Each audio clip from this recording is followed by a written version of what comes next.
नमस्कार मित्रों, बहुत बहुत स्वागत है आप सभी का आपके अपने यूट्यूब चैनल आरजीएस में। और डेली करंट अफेयर के प्रोग्राम को लेकर के फिर से हाजिर हैं आप सबके बीच। तो इस डेली करंट अफेयर के माध्यम से जो समसामयिक घटनाएं होती हैं, जो आपकी परीक्षा की दृष्टि से महत्वपूर्ण हो सकती हैं, उन्हें आप तक पहुँचाने का कार्य किया जाता है। तो चलिए हम लोग सेशन की शुरुआत करते हैं और बढ़ते हैं पहले प्रश्न की। तो पहला प्रश्न ये रहा आपके लिए, हाल ही में ऑपरेशन शिवा किसके द्वारा शुरू किया गया है? तो ऑपरेशन शिवा, ठीक है। तो ऑप्शन ए भारतीय सेना, ऑप्शन बी वायुसेना, ऑप्शन सी नौसेना और इनमें से कोई नहीं। तो यह जो है भारतीय सेना द्वारा शुरू किया गया है। तो जो अमरनाथ यात्रा शुरू हुई है उसी की सुरक्षा को मद्देनज़र रखते हुए ये ऑपरेशन शिवा शुरू किया गया है। चलिए हम लोग व्याख्या को देखें। तो भारतीय सेना द्वारा ऑपरेशन शिवा 2025 शुरू किया गया है। उद्देश्य क्या है? तो अमरनाथ यात्रा का सुचारू और सुरक्षित संचालन सुनिश्चित करना। ऑपरेशन नागरिक प्रशासन और केंद्रीय सशस्त्र पुलिस बलों यानी सीएपीएफ के साथ समन्वय में चलाया जा रहा है और उत्तरी और दक्षिणी यात्रा मार्गों पर मजबूत सुरक्षा व्यवस्था की जा रही है। पाकिस्तान समर्थित आतंकवादियों से या आतंकियों से खतरे को ध्यान में रखते हुए यह सुरक्षा ढांचा तैयार किया गया है, विशेष रूप से ऑपरेशन सिंदूर के बाद की स्थिति को देखते हुए। तो ऑपरेशन सिंदूर किस लिए चलाया गया था, आप लोग बताइए कमेंट बॉक्स में, ठीक है। तो ऑपरेशन में 8500 से अधिक सैनिक तैनात किए गए हैं। ऑपरेशन शिवा में सुरक्षा के लिए 50 से अधिक CUAS यानी काउंटर अननेम्ड एरियल सिस्टम लगाए गए हैं। इलेक्ट्रॉनिक वारफेयर सिस्टम लगाए गए हैं ताकि ड्रोन से खतरे को निष्क्रिय किया जा सके। UAV नियमित मिशनों पर भेजे जा रहे हैं। UAV क्या है? ड्रोन। और यात्रा मार्गों व पवित्र गुफा की लाइव निगरानी कर रहे हैं। चलिए अगले प्रश्न को देखें। तो भारत का पहला राज्य कौन सा है जिसने विशेष रूप से जनजाति समुदायों के लिए जीनोम अनुक्रमण परियोजना शुरू की है, यानी जीनोम सीक्वेंसिंग को शुरू की है? वो भारत का पहला कौन सा ऐसा राज्य है जो जनजातियों के लिए जीनोम सीक्वेंसिंग शुरू की है? पहला ऑप्शन है Maharashtra, option B Jharkhand, option C Odisha, option D Gujarat. तो अभी जो है गुजरात जो है शुरू कर रहा है क्या? Genome sequencing. किसके लिए? जनजातीय समुदायों के लिए। तो चलिए तो व्याख्या को देखें। तो भारत का पहला राज्य ऐसा है गुजरात, जो विशेष रूप से जनजातीय समुदायों पर केंद्रित जीनोम अनुक्रमण यानी जीनोम सीक्वेंसिंग परियोजना शुरू की है। परियोजना का नाम क्या है? तो जनजातीय जनसंख्या के लिए संदर्भ जीनोम डाटाबेस का निर्माण। परियोजना का उद्देश्य क्या है? तो आनुवांशिक बीमारियों की पहचान करना, जैसे सिकल सेल एनीमिया। और सिकल सेल एनीमिया को कब तक समाप्त करने का लक्ष्य है? कमेंट बॉक्स में बताइएगा। 2047 है या 2035 है, कब है? ठीक है। और ये ज़्यादातर सिकल सेल एनीमिया जो है मध्य प्रदेश के जनजातियों में पाई जाती है।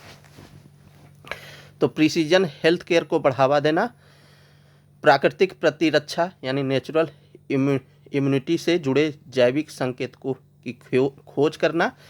यह परियोजना गुजरात बायोटेक्नोलॉजी रिसर्च सेंटर यानी GBRC द्वारा 2025-26 राज्य बजट के अंतर्गत संचालित की जा रही है। इसमें 17 जिलों के 2000 जनजातीय व्यक्तियों के जीनोम का अनुक्रमण किया जाएगा। चलिए अगले प्रश्न को देखें। तो अगला प्रश्न भी DNA से संबंधित है और अभी जो है सुप्रीम कोर्ट ने कुछ टिप्पणी की है DNA जांच से संबंधित, इसीलिए चर्चा में है। तो प्रश्न है, निम्नलिखित कथनों पर विचार करें और सही विकल्प का चयन करें। पहला स्टेटमेंट है DNA यानी डीऑक्सी न्यूक्लिक एसिड और RNA राइबो न्यूक्लिक एसिड कोशिका के आवश्यक अणु हैं जो आनुवंशिक जानकारी के भंडारण, संचरण और अभिव्यक्ति में विशिष्ट और पूरक भूमिकाएं निभाते हैं। दूसरा स्टेटमेंट कह रहा है, हाल ही में सुप्रीम कोर्ट ने डीएनए साक्ष्यों के प्रबंधन पर दिशा निर्देश जारी किए हैं। तो सही विकल्प का चयन करना है। ऑप्शन ए कह रहा है केवल 2, ऑप्शन बी केवल 1, ऑप्शन सी 1 और 2 दोनों, ऑप्शन डी न तो 1 और न ही 2। तो ऑप्शन सी यहाँ पर सही है, दोनों स्टेटमेंट सही हैं। चलिए हम लोग व्याख्या को देखें। तो सुप्रीम कोर्ट ने डीएनए साक्ष्यों के प्रबंधन पर दिशा निर्देश जारी किए हैं, इसीलिए यह चर्चा में है। तो सुप्रीम कोर्ट ने एक आपराधिक मामले से संबंधित अपील में निर्णय सुनाते समय डीएनए साक्ष्यों के प्रबंधन को लेकर दिशा निर्देश जारी किए हैं। इनसे प्रक्रियाओं में एकरूपता और संवेदनशीलता बनी रहेगी तथा साक्ष्यों की शुचिता सुनिश्चित की जा सकेगी। भारत में डीएनए साक्ष्यों के प्रबंधन से जुड़ी कुछ समस्याएं भी हैं, जैसे संग्रहण और संरक्षण। जांच करने वाले कार्मिक के पास पर्याप्त प्रशिक्षण का अभाव है। साक्ष्य की सुरक्षित अभिरक्षा की श्रृंखला का टूट जाना ये प्रमुख समस्या है। सीमित फॉरेंसिक क्षमता है। डीएनए प्रयोगशालाओं की कमी और क्षेत्रीय असमानता, स्टाफ की कमी के कारण जांच में देरी आदि देखी जाती है। एक समान मानक संचालन प्रक्रिया का अभाव है, क्योंकि पुलिस और लोक व्यवस्था भारत के संविधान की 7वीं अनुसूची सेकेंड यानी राज्य सूची में शामिल है, इसलिए एक समान मानक संचालन प्रक्रिया नहीं अपनाई जाती है। सुप्रीम कोर्ट के मुख्य दिशा निर्देशों पर एक नज़र डालें तो डीएनए नमूनों का संग्रहण किया जाना चाहिए। एकत्र किए गए डीएनए नमूनों का उचित दस्तावेजीकरण किया जाए। इसमें संबंधित धारा और कानून का उल्लेख, पुलिस स्टेशन का विवरण आदि शामिल होने चाहिए।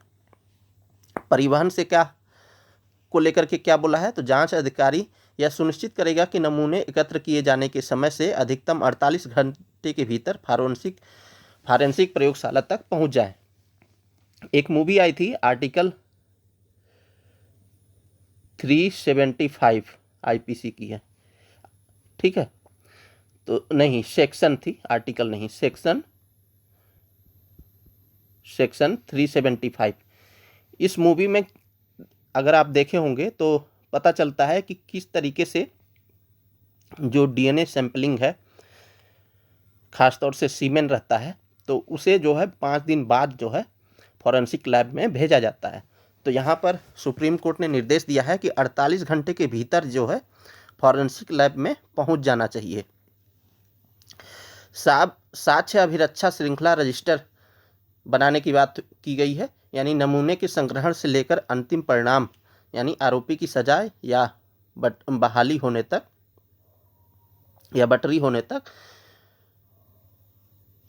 इसे रखा जाएगा, ठीक है, ताकि साक्ष्य की हर एक मूवमेंट का रिकॉर्ड रखा जा सके।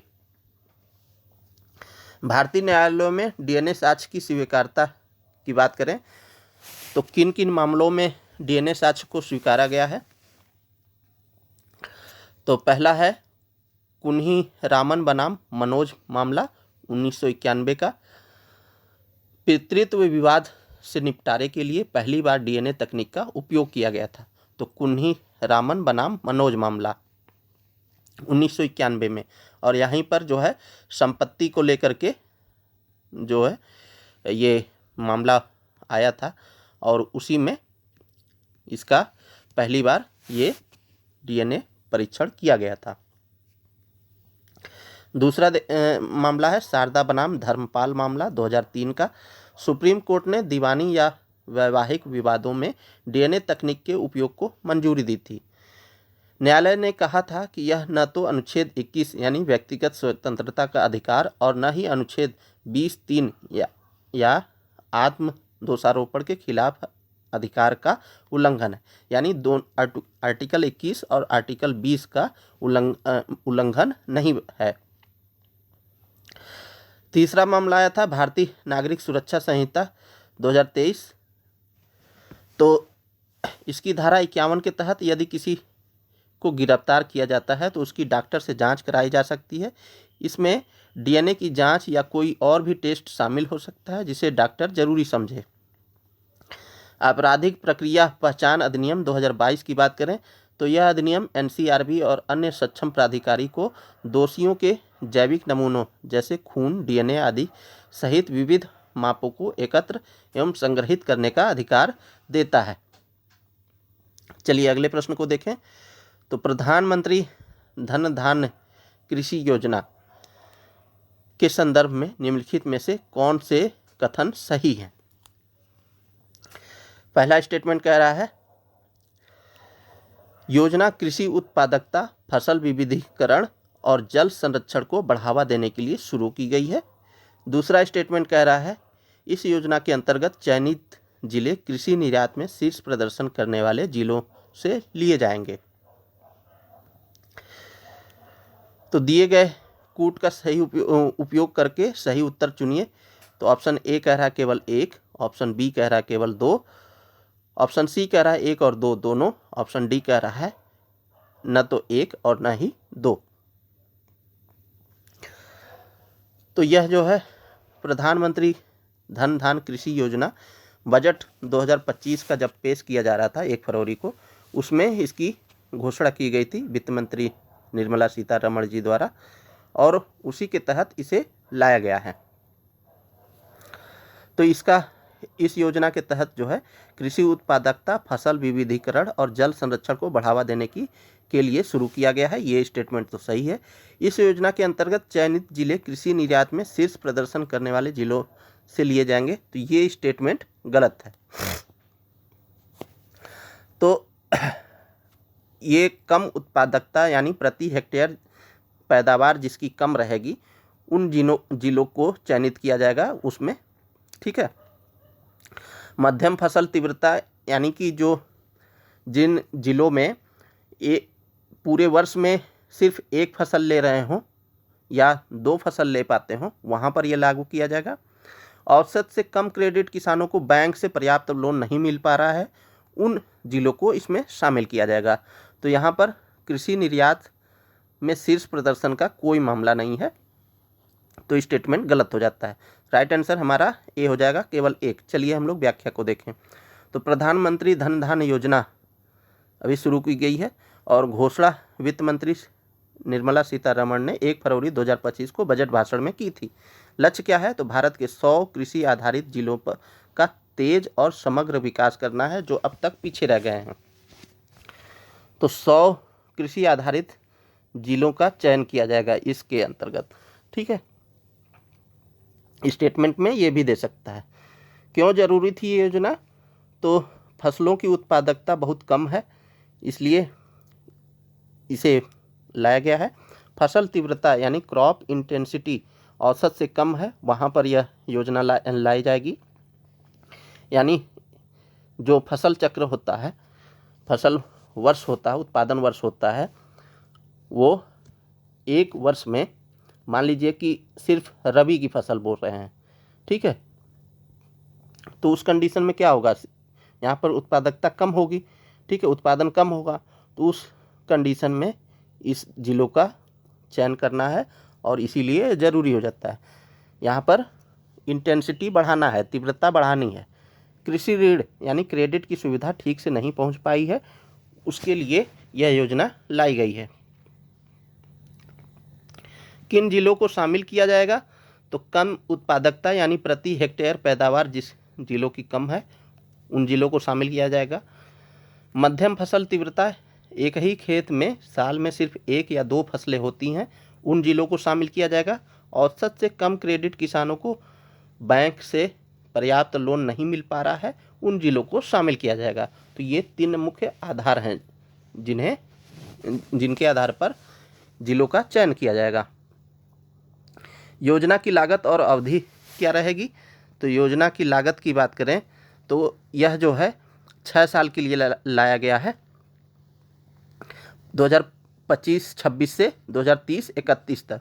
और वार्षिक खर्च क्या आएगा? 24,000 करोड़ प्रति वर्ष। कुल अनुमानित खर्च कितना होगा? 1.44 लाख करोड़, यानी 6 साल में।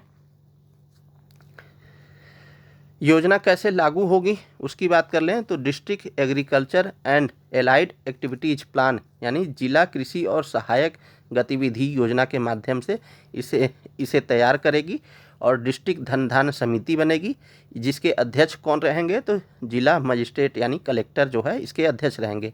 इसमें सदस्यों की बात करें तो प्रगतिशील किसान होंगे, कृषि अधिकारी शामिल होंगे और स्थानीय विशेषज्ञ इसमें शामिल होंगे। समितियां 3 स्तर पर होंगी, कौन सी, तो जिला स्तर पर होंगी, राज्य स्तर पर और राष्ट्रीय स्तर पर 3 समितियां बनेंगी 3 स्तर पर। किन योजनाओं का इसमें समावेशन होगा, तो कुल 36 योजनाएं जो 11 मंत्रालयों द्वारा चलाई जाती हैं एक साथ लाई जाएंगी। उदाहरण के लिए प्रधानमंत्री कृषि सिंचाई योजना, राष्ट्रीय खाद्य सुरक्षा मिशन, प्रधानमंत्री फसल बीमा योजना, एकीकृत बागवानी विकास मिशन, पशुपालन और मत्स्य योजनाएं, कृषि इंफ्रास्ट्रक्चर फंड और आत्म योजना कृषि प्रशिक्षण जैसी योजनाएं इसमें शामिल की जाएंगी। इसका उद्देश्य क्या है, तो सरकार के अनुसार कार्यक्रम के 5 उद्देश्य हैं। कौन कौन से, तो कृषि उत्पादकता में वृद्धि होगी, फसल विविधीकरण और संधारणी कृषि पद्धतियों को अपनाया जाएगा, पंचायत और ब्लॉक स्तर पर कटाई के बाद भंडारण को बढ़ावा देना, सिंचाई सुविधाओं में सुधार करना और दीर्घकालिक और अल्पकालिक ऋण की उपलब्धता को सुगम बनाना। प्रधानमंत्री धन कृषि योजना के जिलों का चयन, 100 जिलों का चयन 3 मानदंडों यानी कम उत्पादकता, मध्यम फसल सघनता और औसत से कम ऋण मापदंडों के आधार पर किया जाएगा। फसल सघनता इस बात का माप है कि भूमि का उपयोग कितनी दक्षता से किया जाता है। इसे कुल बोए गए क्षेत्रफल और कुल बोए गए क्षेत्रफल के प्रतिशत के रूप में परिभाषित किया जाता है। प्रत्येक राज्य या केंद्र शासित प्रदेश में जिलों की संख्या शुद्ध फसलीय क्षेत्र और प्रचालन योग्य जोतों के हिस्से पर आधारित होगी। हालांकि प्रत्येक राज्य से कम एक जिला चुना जाएगा। संभावित परिणाम क्या होंगे, तो कृषि उत्पादकता और आय में वृद्धि होगी किसानों के, कृषि क्षेत्र में निवेश बढ़ेगा, ग्रामीण रोजगार सृजन होगा, कृषि से जुड़ी प्रसंस्करण इकाइयों को बढ़ावा मिलेगा। प्रसंस्करण क्या है, जहां पर मूल्यवर्धन किया जाता है, ठीक है, रॉ मटेरियल का।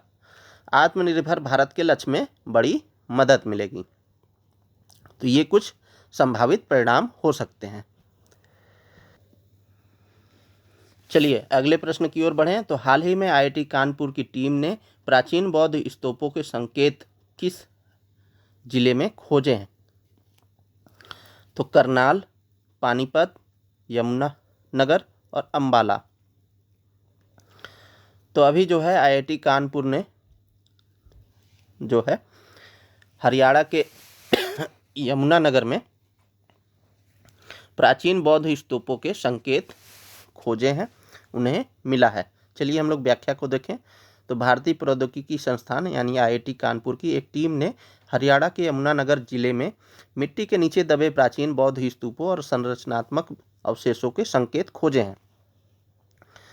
प्राचीन संरचनाओं की खोज की बात करें तो उन्नत ग्राउंड पेनेट्रेटिंग राडार यानी यह एक ऐसा युक्ति है जिससे जमीन के अंदर जो है इस राडार के माध्यम से किसी भी संरचना का हम जो है पता लगा सकते हैं। तो इस तकनीक का उपयोग करके सतह से लगभग 6 से 7 फीट नीचे गोलाकार संरचनाओं यानी इस तरीके से दीवारों और कक्ष जैसे कमरों सहित प्राचीन संरचनाओं के संकेत पाए गए हैं। यह लगभग 2000 वर्ष पुराने बौद्ध स्थल की संभाव्यता की ओर संकेत करता है। अब ये खुदाई के बाद पता चलेगा कि वास्तव में क्या है। सर्वेक्षण और स्थान की बात करें तो हरियाणा राज्य पुरातत्व विभाग द्वारा प्रारंभ किए गए इस सर्वेक्षण का उद्देश्य टोपरा कला और आसपास के गांवों जैसे क्षेत्रों में ऐतिहासिक अवशेषों को उजागर करना था, जहां कभी कभी पुरानी ईंटें प्राप्त होती हैं जो संभावित पुरातात्विक महत्व की ओर संकेत करती हैं। बौद्ध स्तूप के प्रतीक की बात करें तो जीपीआर रीडिंग से अर्धवृत्ताकार संरचनाओं का पता चला है, जिससे शोधकर्ताओं ने प्राचीन स्तूप की उपस्थिति की परिकल्पना की है। पुरातत्व अधिकारियों ने इस परिकल्पना की पुष्टि करते हुए स्तूप की संभावित खोज को भी प्रमाणित किया है। चलिए अगले प्रश्न को देखें। तो असम में सामान्यतः वैश्विक एक सींग वाले गैंडे की कितनी प्रतिशत आबादी पाई जाती है? तो option A 60%, option B 70%, option C 80%, option D 90%। तो यहाँ पर 80% पाई जाती है एक सींग गैंडे की प्रजाति की। तो चलिए हम लोग व्याख्या को देखें। तो एक सींग वाला गैंडा या भारतीय गैंडा सबसे बड़ी गैंडा प्रजाति है। इसकी पहचान इसके एकमात्र काले रंग के सींग से होती है, जिसकी लंबाई 8 से 25 इंच तक होती है। त्वचा में कवच जैसे तहदार मोड़ होते हैं जो इसे एक विशिष्ट रूप देते हैं। प्रजाति प्रायः एकाकी जीवन जीती है। यह एक चरने वाला शाकाहारी है और मुख्य रूप से घास खाता है, लेकिन इसके साथ साथ पत्तियां, फल और जल वनस्पतियां भी खाता है। संरक्षण और आबादी की बात करें तो असम राज्य में वैश्विक एक सींग वाले गैंडे की 80% आबादी पाई जाती है। केवल काजीरंगा राष्ट्रीय उद्यान जो असम में पड़ता है 1300 वर्ग किलोमीटर में ही 70% गैंडे रहते हैं। 2022 के अनुसार भारत में गैंडे की आबादी 1980 के दशक में लगभग 1500 थी, जो कि 2024 में 4014 से अधिक हो गई है। यह 170% की वृद्धि को दर्शाता है। अब गैंडे की हम लोग संरक्षण की स्थिति के देख लें तो IUCN के रेड लिस्ट में सुभेद्य में शामिल किया गया है। सुभेद्य, ठीक है। और वहीं साइट्स की बात करें तो साइट्स में परिशिष्ट 1 में शामिल किया गया है। और वहीं वन्यजीव संरक्षण अधिनियम 1972 की बात करें, वन्य जीव संरक्षण अधिनियम 1972 की बात करें तो ये अनुसूची 1 में रखा गया है, ठीक है। तो आप संरक्षण की स्थिति भी जानते रहिएगा। चलिए हम लोग अगले प्रश्न की ओर बढ़ें। तो पृथ्वी सेकंड और पृथ्वी फर्स्ट अग्नि फर्स्ट मिसाइलों का परीक्षण हाल ही में कहाँ से किया गया है? तो ये है क्या? ये एक प्रकार की बैलिस्टिक मिसाइल है, ठीक है। और इसका परीक्षण कहाँ से किया गया है वही पूछ रहा प्रश्न में। तो ऑप्शन ए पोखरन जो राजस्थान में पड़ता है, वहीं option B Ladakh, option C Andaman, option D Chandipur. तो यह जो है उड़ीसा के चांदीपुर से किया गया है। चलिए हम लोग व्याख्या को देखें। तो पृथ्वी सेकंड और अग्नि फर्स्ट बैलिस्टिक मिसाइल का परीक्षण किया गया है। भारत ने पृथ्वी सेकंड और अग्नि फर्स्ट शॉर्ट रेंज बैलिस्टिक मिसाइलों का सफल परीक्षण किया है। परीक्षण उड़ीसा के चांदीपुर स्थित इंटीग्रेटेड टेस्ट रेंज से किया गया है। परीक्षण स्ट्रेटेजिक फोर्सेस कमांड के तत्वावधान में किया गया।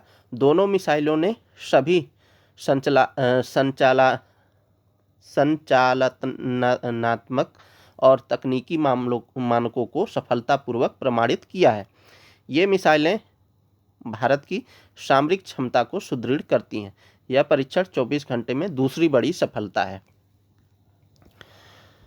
चलिए अगले प्रश्न को देखें। तो 2025 की ग्लोबल वेटलैंड आउटलुक रिपोर्ट के अनुसार अफ्रीका की आर्द्र भूमियां किस स्थिति में है?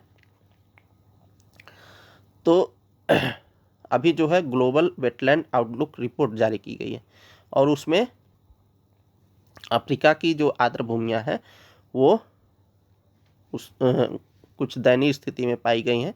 तो किस स्थिति में है? तो सबसे अच्छी ऑप्शन बी स्थिर, दुनिया में सबसे अधिक क्षतिग्रस्त, और ऑप्शन डी सुधार की ओर। तो दुनिया में सबसे अधिक क्षतिग्रस्त स्थिति में पाई गई हैं। तो अफ्रीका की आर्द्र भूमियों की स्थिति 2025 ग्लोबल वेटलैंड आउटलुक रिपोर्ट की बात करें तो अफ्रीका की आर्द्र भूमियां दुनिया की सबसे अधिक क्षतिग्रस्त आर्द्र भूमियों में शामिल है। 2025 की ग्लोबल वेटलैंड आउटलुक रिपोर्ट के अनुसार शहरीकरण, औद्योगिकरण और बुनियादी ढांचा विकास अफ्रीका में आर्द्र भूमियों के क्षरण के 3 सबसे महत्वपूर्ण कारण हैं। तो इस स्टेटमेंट में आ जाए शहरीकरण, औद्योगिकरण और बुनियादी ढांचा का विकास, तो ये तीनों स्टेटमेंट सही है। दक्षिणी अफ्रीका की आर्द्र भूमियां इतनी तेजी से क्षरण का सामना कर रही हैं कि उन्हें बहाल करना मुश्किल हो गया है। रिपोर्ट के अनुसार क्षरण का स्तर क्षेत्रीय आकलनों की तुलना में अधिक हो सकता है, क्योंकि कुछ प्रभाव केवल मैदान में सर्वेक्षण से ही ज्ञात होते हैं। अफ्रीका के अलावा लैटिन अमेरिका, कैरेबियाई क्षेत्र में भी आर्द्र भूमियों का तीव्र क्षरण हो रहा है। 2024 तक अफ्रीका की आर्द्र भूमियां एशिया, यूरोप, उत्तर अमेरिका और ओशनिया की तुलना में अधिक खराब स्थिति में थीं। चलिए अगले प्रश्न को देखें।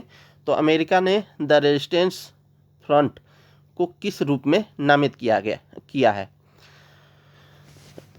केवल एफटीओ यानी विदेशी आतंकवादी संगठन, ऑप्शन बी केवल एसडीजीटी यानी विशेष रूप से नामित वैश्विक आतंकवादी, ऑप्शन सी एफटीओ और एसडीजीटी दोनों, और ऑप्शन डी युग्मबंद समूह यानी कॉम्बेटेंट ग्रुप। तो यहाँ पर ऑप्शन सी सही हो जाएगा। चलिए हम लोग व्याख्या को देखें। तो अमेरिका ने द रेजिस्टेंस फ्रंट को विदेशी आतंकवादी संगठन यानी फॉरेन टेररिस्ट ऑर्गेनाइजेशन एफटीओ और विशेष रूप से नामित वैश्विक आतंकवादी यानी एसडीजीटी घोषित किया है। ठीक है, तो टीआरएफ यानी द रेजिस्टेंस फ्रंट पाकिस्तान स्थित आतंकवादी संगठन लश्कर तैयबा का एक प्रॉक्सी संगठन है। तो टीआरएफ कहाँ का है? पाकिस्तान का है। और प्रॉक्सी संगठन है किसका? लश्कर तैयबा का। टीआरएफ ने 22 अप्रैल 2025 को जम्मू कश्मीर के पहलगाम में हुए हमले की जिम्मेदारी ली थी, जिसमें 26 नागरिक मारे गए थे। अमेरिकी विदेश मंत्री मार्को रूबियो ने कहा कि यह कार्रवाई राष्ट्रपति डोनाल्ड ट्रंप के न्याय की मांग और आतंकवाद विरोधी प्रतिबद्धता को दर्शाती है। टीआरएफ और उनके सभी उपनाम एलईटी यानी लश्कर तैयबा नाम पर एफटीओ और एसडीजीटी सूचियों में जोड़े गए हैं। भारत की राष्ट्रीय जांच एजेंसी यानी एनआईए ने टीआरएफ के प्रमुख शेख सज्जाद गुल को इस हमले का मास्टरमाइंड घोषित किया है। चलिए अगले प्रश्न की ओर बढ़ें। तो तादोबा अंधारी टाइगर रिजर्व कहाँ स्थित है? तो तादोबा अंधारी टाइगर रिजर्व कहाँ पर अवस्थित है? Option A Madhya Pradesh, option B Gujarat, option C Uttar Pradesh, option D Maharashtra. तो यह जो है महाराष्ट्र में अवस्थित है। चलिए हम लोग व्याख्या को देखें। तो महाराष्ट्र के चंद्रपुर जिले में स्थित है तादोबा अंधारी टाइगर रिजर्व। महाराष्ट्र का सबसे पुराना और सबसे बड़ा राष्ट्रीय उद्यान है। तादोबा अंधारी टाइगर रिजर्व की स्थापना की बात करें तो 1994-95 महाराष्ट्र में दूसरे टाइगर रिजर्व के रूप में की गई थी। राज्य में स्थापित पहला बाघ अभयारण्य मेलघाट बाघ अभयारण्य है। मतलब महाराष्ट्र का जो पहला था बाघ अभयारण्य वो मेलघाट बाघ अभयारण्य था, 1973-74 में स्थापित किया गया था। और दूसरा कौन सा है? तादोबा अंधारी टाइगर रिजर्व जो 1994-95 में स्थापित किया गया था। यहाँ पर उष्णकटिबंधीय शुष्क पर्णपाती सागौन वन पाए जाते हैं। टीआर यानी तादोबा अंधारी टाइगर रिजर्व में 625 वर्ग किलोमीटर कोर और 1127 वर्ग किलोमीटर बफर क्षेत्र शामिल है। तो जब रिजर्व बनाते हैं तो जो उसका सबसे सघन क्षेत्र होता है, जो जैव विविधता की दृष्टि से बहुत ही महत्वपूर्ण होता है और यहाँ पर किसी भी प्रकार की एक्टिविटीज करने की मनाही होती है, तो इसे कोर क्षेत्र बोलते हैं।